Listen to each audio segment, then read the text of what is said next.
It's survival in the city when you live from day to day. City streets don't have much pity. When you're down, that's where you'll stay. This is Foraging for Survival. Episode 3, in the city and around the home.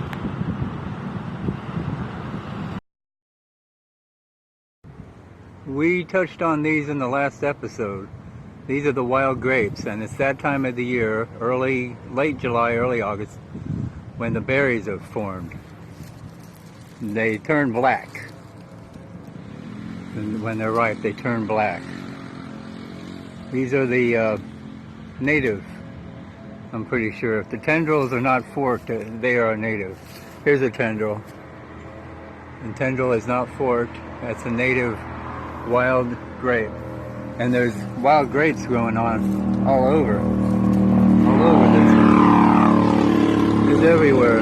I've never seen this many wild grapes, and these are plump ones too. They're usually smaller than this. Oh wow, they're everywhere. Wait, I don't think these are the ones that turn black. I think these are the ones that stay green. But they still have seeds that you have to take out or spit out. They're kind of teardrop shaped, but they're very juicy. This one feels like it's okay.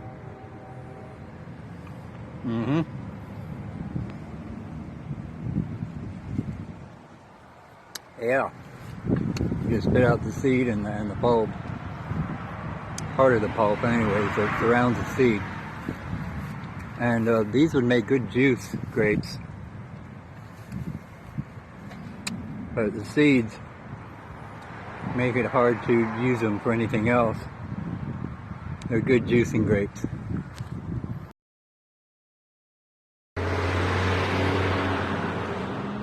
Papaya trees. There's 2 of them here. The fruit are turning yellow. There's a smaller one over here. Let's take a close look at this one. The tropical fruit tree that everyone should have in tropical and subtropical regions is a papaya tree. A few winters ago we had a hard freeze here that killed all the papaya trees off. We had to start new ones. Moringa and banana trees were affected by the hard freeze, but they survived it. I'll include bananas and moringa in this lesson later. The papaya fruit is the highest natural source of something called digestive enzymes. It's part of our body's digestive system. We create enzymes ourselves, but raw fruits, veggies, and other raw edibles provide added enzymes for aiding in the digestion and absorption of protein, carbs, fat, and vitamins and minerals in our bodies. In traditional meals, many cultures include a salad, fruit, or other raw foods for that reason. Cooking food kills the enzymes in the food itself. The yellow fruit is one of my favorites for that reason. I like to cut them lengthwise in half, scoop out the seeds, the yellow ones. There's some yellow ones up here on this tree. Probably hard to tell the color up there. But with the yellow ones, I cut them in half and then scoop out the seeds. The seeds can be dried and saved for planting, or you can use it as a pepper substitute.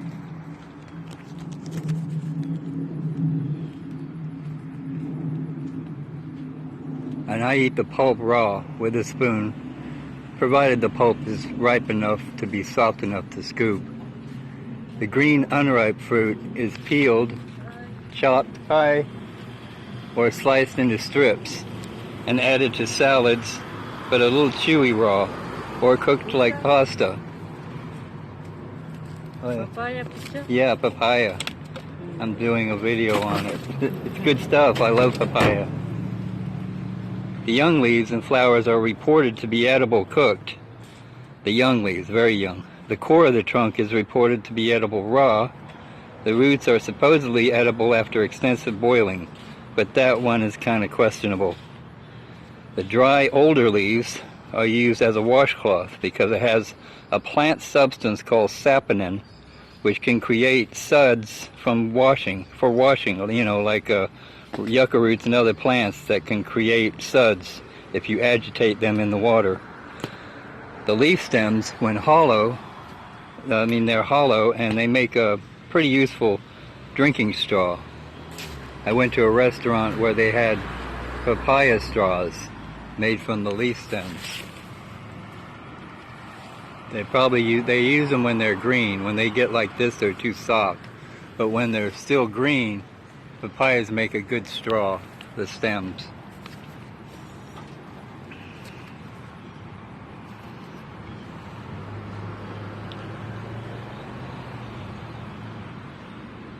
As a survival food and famine resource, I rate papaya right up there with moringa, bananas, and coconuts.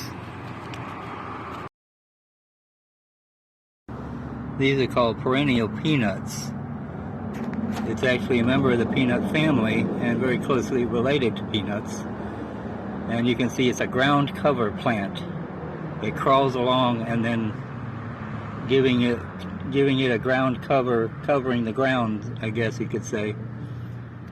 Covering the ground cover, and these flowers are edible. Not the leaves, but the flowers. Not the flower stems necessarily, but the flower blooms themselves. And they taste like peanuts. So I guess if you have a peanut allergy and they're very closely related to peanuts and they taste like peanuts, you probably shouldn't eat these. But they're actually quite good. Let me show you.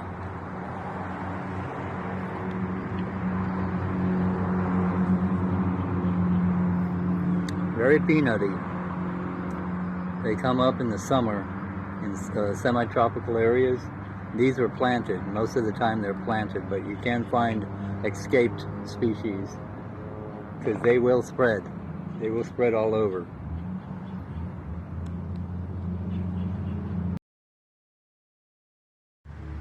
Here we are at a prickly pear cactus, and it's fruiting. It's still a couple months or so away from the fruits ripening. They're green right now.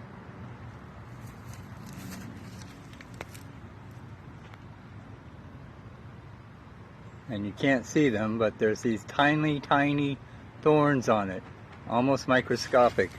Each time you see what you could call an ear, like a potato ear, each one of these little specks are a group of little tiny microscopic thorns called glaucids. And of course you have the spikes. They're pretty obvious. There's one.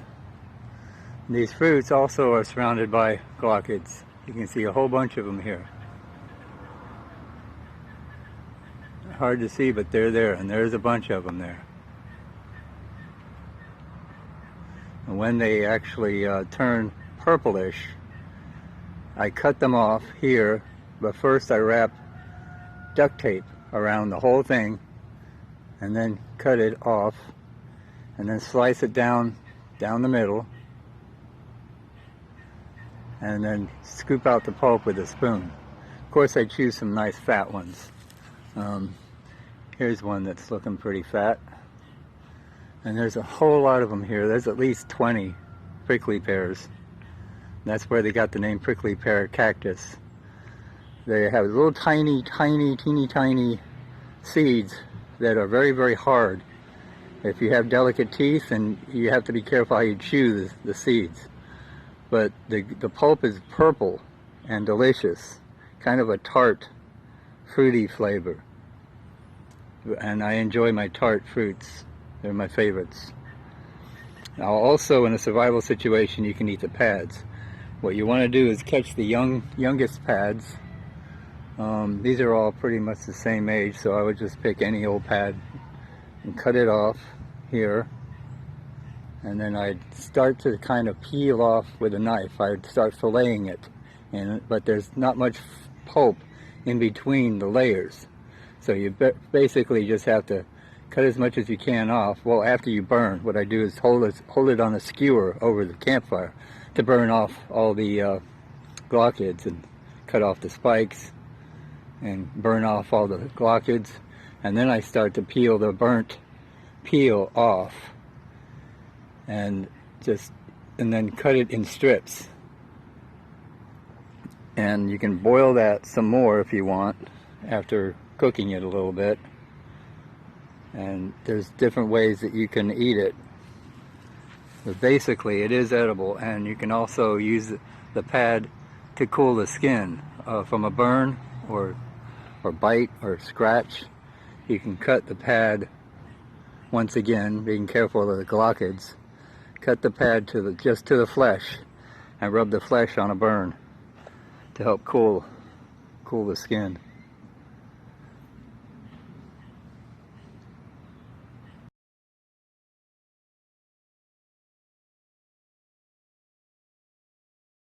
See those flowers up there on top of this cactus? Well, it's not really a cactus, but it is a member of the yucca genus, Yucca allifolia. It's usually called Spanish bayonet, and it's very closely related to Yucca filamentosa, a different species around here that's also called Adam's needle. On these plants, the roots, you follow it down to the roots and dig up the roots or part of the roots, or even a scraping of the roots, especially the bark, I think, you can make a soap out of it. A kind of soap where you can agitate the water to build up suds and remove dirt and particles and grease and so forth, but it won't disinfect. It's merely a soap for washing stuff from the roots. But these flowers are edible, and some people are a little sensitive to the flowers. They might get a little nauseous, but very, very few people will. Most people can handle it. Sometimes they have a soapy flavor to it, but most of the time it's a bland, just a bland flavor. You can use it as a topping for salad. You can put it in your stews and stir fries. And the flower buds are edible too. Now, as far as the seeds and seed pods go, once they turn to seed and fruit, some are edible in some ways and some aren't. They have to be processed. Or you have to eat the certain part of the fruit, just the pulp and not the seeds, or maybe it's vice versa. I'm not sure. But as far as what I know about the Yucca filamentosa and allifolia, is those flowers are edible, just as they are. And you can, like I say, you can stir fry, salad, eat it raw, on the run, whatever you need to do.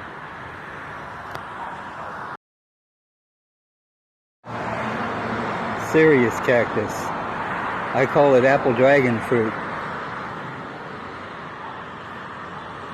They're a member of the cactus family, and with cactus you want to make sure there's no white sap, white milky sap of any kind coming from a cactus. It's a sign of a poisonous cactus. But this one, I look for the fruit to turn red, plump and red, like this one has. This one is already split open. It's too late for this one, although I could take this off. And I could cut it in half, taking off the top part and just eating the bottom part, but not the skin. I scoop out the pulp with a spoon, and it's delicious. I call this apple dragon fruit because it looks a little like a dragon fruit without the papery covering. And it looks like an apple on the inside with tiny soft seeds, tiny black soft seeds. And tastes like apple and kiwi, I think. It's delicious. But what I do is I take them off when they're ripe, red like this, plump all the way around, not opened up like this. There's no other fruits forming right now on this cactus. So I'll just use this one as an example. Well, here's a small green one. There's a small one. It's still green. Careful of the thorns. They will bite. And what I do is pick them when they're ripe and plump, Put them in the fridge or a cooler, let them chill for a little while. You don't have to, but they taste better that way. And cut them down the middle lengthwise, cutting them in half, and then scoop out the pulp with a spoon.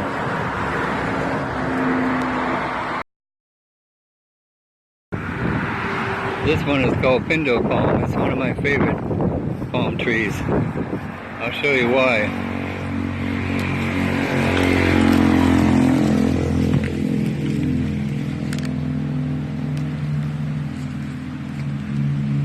The fruit is supposed to have natural pectin in it so that it isn't needed for making jelly, jam, and so forth. However, cooking the fruit with the seeds is reported to cause an earthy flavor, so separating the seeds from the fruit before cooking may be a hassle but necessary. You can see how the stalk right there produces the fruit, and there's other stalks. They'll be producing fruit from about June until middle of August. The fronds, they grow straight up and then they point downward. Each frond has sharp spines or spikes along them from the tree until they leaf, and then you don't see the spines after they leaf. This palm is native to South America. We can find it from about Washington, D.C. and along the Atlantic states down to around the Gulf of Mexico, and it's reported to be out west as far as Northern California. The skin and fibers are sometimes a little hard and chewy, so it's okay to chew out the juices and spit the rest out. The seeds are pressed for oil in some countries. The taste is both sweet and tart at the same time. I like the tart ones more than the sweet ones. The taste can also vary from tree to tree. Now, the good ones, you have to practically beat the ants to them, but once the fruit flies take over, it's pretty much too late, and these are starting to stink. They've been here for a while, but there's some still on the tree that are just about to fall off. As a matter of fact, they're just basically just resting there. And then there's another stalk of little ones right there. They're still green. They almost look like acorns, but they'll turn bright yellow or caution yellow. It's related to the queen palm. The queen palm is very similar, but the fruit is not as tasty and more fibrous. These are like dwarf palms. They only get up to maybe 8 to 10 foot high. It's been reported to be up to 12 foot high, but I've never seen one that high. They're usually very low growing palms. And the queen palms, though, they get way up there. But this is the good one. It's better than the queen palm. They're not a date like date palms. These are actual berries. And one of my favorites.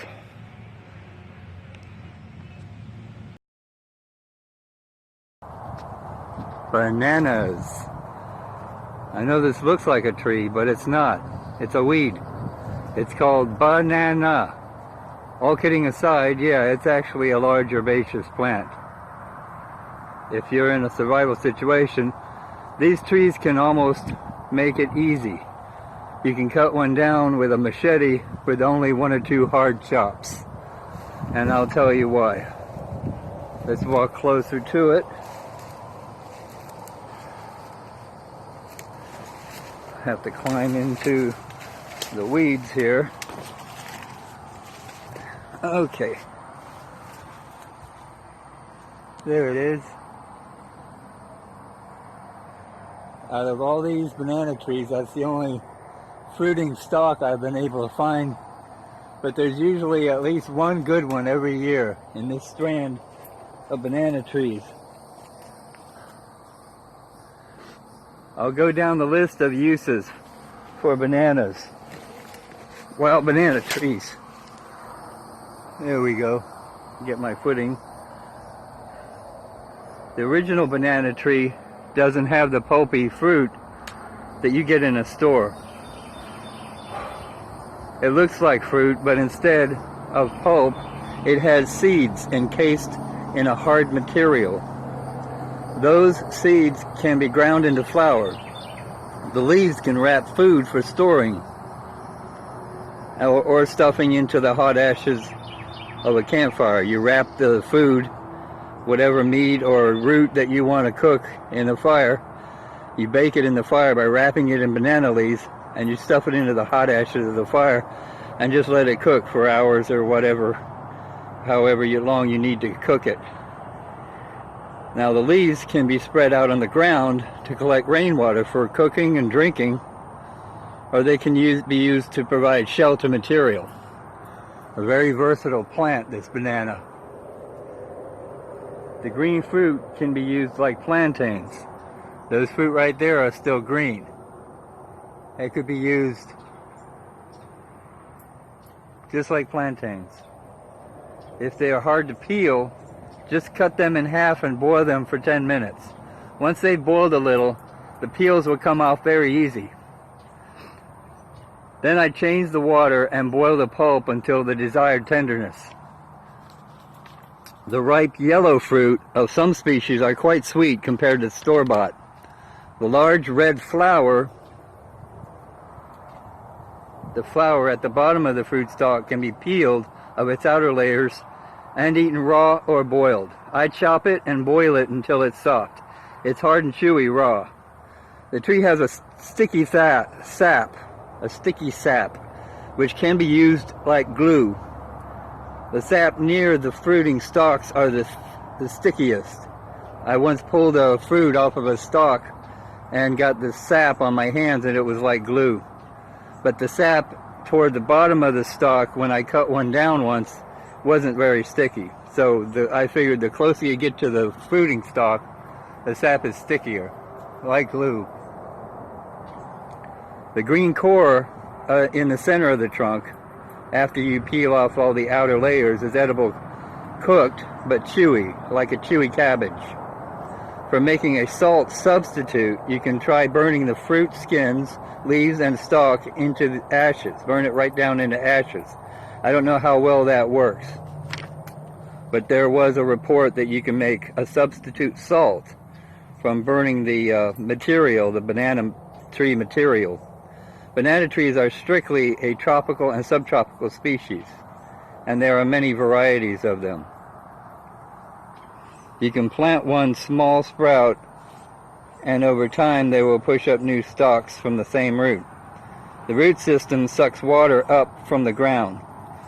So if you cut down a tree just above the ground with a horizontal angle and then dig out the center of the trunk, creating a hole in the center for water to collect, you can provide potable water for days.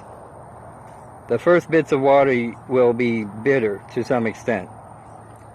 If you have a straw in your pack for drinking water, you can easily collect water that way. Or a papaya leaf stem. You can fashion a straw, a drinking straw, from a papaya leaf stem. A hard freeze we had a few winters ago killed our papaya trees, but spared these banana trees. Now for making water, for getting water from the banana tree, I cut it down toward the bottom, about a foot above the ground, with a horizontal chop, straight through it. Well, it took a couple of chops, but it's a very soft material to cut through compared to other trees. It's not really a tree, like I said, it's a weed. But then after I did that, I harvested the core of the trunk, and then I cut out a hole in the middle, in the bottom of the trunk on the ground, so that water could seep up from the ground into the hole of the stump. And the first bits of water I got out of it was very bitter. But after a few minutes, it started to seep a cleaner water into it. So that's the banana tree. It has many uses, many survival uses. You have to hope that you're going to find one if you get into a survival situation. This is called ivy gourd. It grows on a vine, a tropical vine. The scientific name for it is Coxina grandis, or however that's pronounced. But the leaves look like this on a vine, tropical vine. Started in India, and it grows in all tropical areas wherever it's been planted, and it becomes invasive almost. It'll spread. I find them around here in certain places in Florida where it's been planted and escaped. By escaped, I mean someone planted it and then it just went off on its own. It escaped. So, it's a vine. The vine looks something like this. It has these long curly tendrils. Long curly tendrils on it. The leaves, very distinctive. Almost like a cucumber leaf, like creeping cucumbers a little bit. But the fruit's is the edible part. They start off green, like a little melon, like larger than a creeping cucumber, smaller than a cucumber. They could actually be called wild cucumber or something like that, but it's called ivy gourd, tindora. There's other names for it, but most people know it as either tindora, the Indian name, and one of the Indian names, or ivy gourd. Gourd, G-O-U-R-D, gourd. And what they do is they'll turn from green to orange to red, and they're edible in all 5 varieties here, all 4 stages of development. They start off green, small, and then become big and plump, and they get bigger than this. I've seen them much bigger than that. But they're edible, like the skin is kind of tough. You clean those off.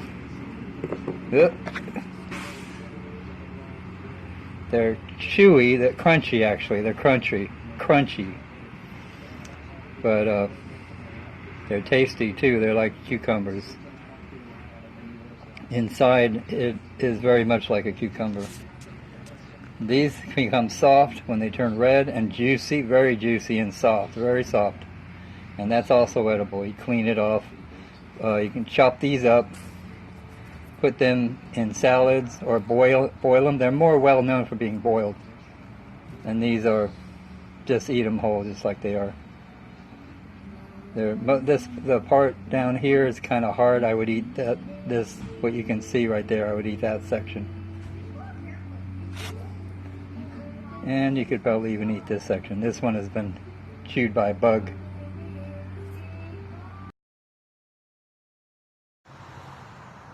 This is another variety of banana tree that you can find in central Florida this time of year in the summer. They're not the biggest kind. Those fruit are pretty small.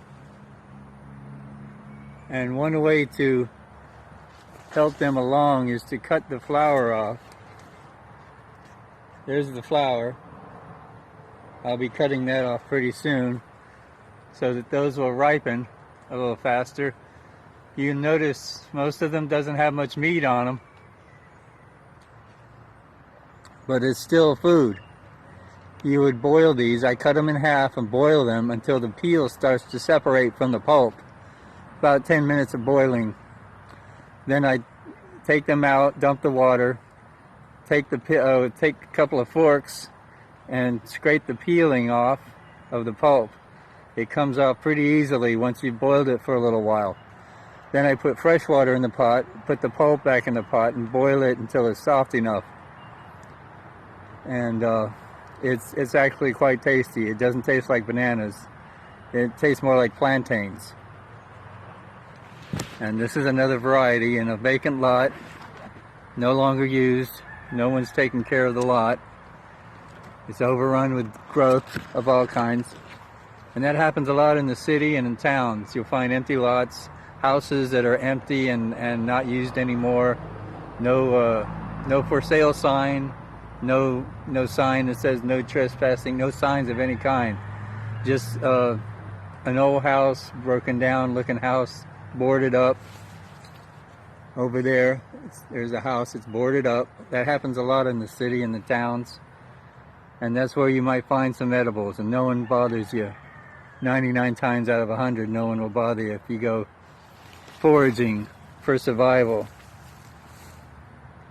in the city.